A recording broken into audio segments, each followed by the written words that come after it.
Vous savez que chez les enfants maintenant, les sujets ont beaucoup changé. Ainsi, Philibert rentre un jour de l'école avec un sujet d'enquête. Car maintenant, on ne leur donne plus des rédactions, ni des compositions françaises, ni des dissertations. On leur donne des sujets d'enquête. Comme par exemple, vous savez, votre grand-mère danse-t-elle le twist, ou bien avez-vous du mal à élever vos parents? Vous voyez le genre.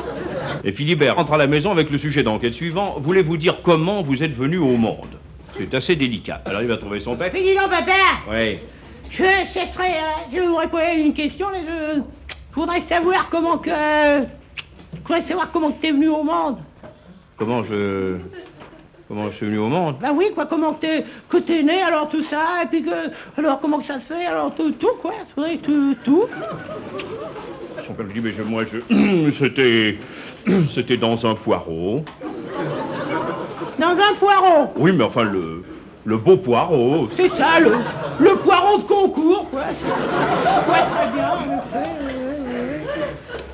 Et moi? Bah, quoi, toi? Moi, comment que je suis né? Ah, bah, toi aussi, c'était dans un poireau. C'est ça, c'est héréditaire, quoi. De père en fils, on fait dans le poireau. Voilà. Remarquez que le père connaissait sûrement la vérité, n'est-ce pas? Oh, si, sûrement. Sûrement, il sortait beaucoup, il avait appris à lire dans le Kama Sutra. Seulement, depuis qu'on lui avait promis le mérite agricole, il avait tendance à tout voir sous la forme d'un poireau. Ce sont des choses qui arrivent. Le gosse ne dit rien, il va trouver sa mère. Fais, dis donc, maman, j'aurais posé une question. Mais oui, mon chéri, qu'est-ce que c'est? Je voudrais savoir comment que t'es né. Comment je suis né? Bah oui, comment que t'es venu au monde, alors tout ça, puis que pourquoi c'est alors de tout, quoi. Je dis, mon chéri, c'est assez délicat à dire, enfin, tu sais, moi, j'étais dans un chou. Dans un chou, tiens, par exemple. Quand on te baladait, c'était dans quoi? Mais dans un landau. T'es sûr que c'était pas une voiture de 4 saisons, non? Non, c'était un landau. Ouais. Bon. Remarquez, la mère, elle connaissait la vérité, n'est-ce pas? D'abord par nécessité physiologique, parce que il avait quand même bien fallu le mettre au monde, et ensuite parce qu'elle avait lu les œuvres complètes de Françoise Sagan, en 4 volumes. Alors, le gosse ne dit rien, il continue son enquête, et il va trouver la grand-mère. Fait, mémé! Oui, mon chéri. Et donc, je voudrais savoir, comment t'es né, toi? Comment je suis né? Oui.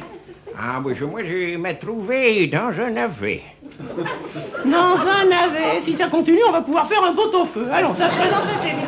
La grand-mère, elle commençait à se demander si on lui cachait pas quelque chose.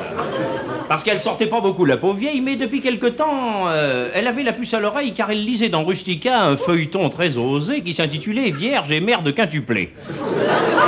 Elle commençait à avoir un doute. Le gosse ne dit toujours rien, il va trouver le grand-père. Fait, Pépé? Oui.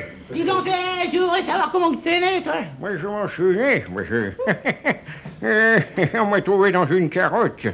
Dans une carotte? C'est pas une famille, on dirait le catalogue de chez Villemorin, en passant. Le grand-père, lui, connaissait la vérité, n'est-ce pas? Il avait fait son service aux tirailleurs marocains.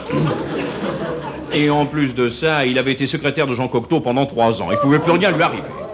Le gars qui fait récapitulons. Alors, papa et moi dans un poireau, maman dans un chou, la grand-mère dans un navet, le pépé dans une carotte. En somme, si je comprends bien, il est grand temps que je vous fasse inscrire au cours d'éducation sexuelle tous les 4.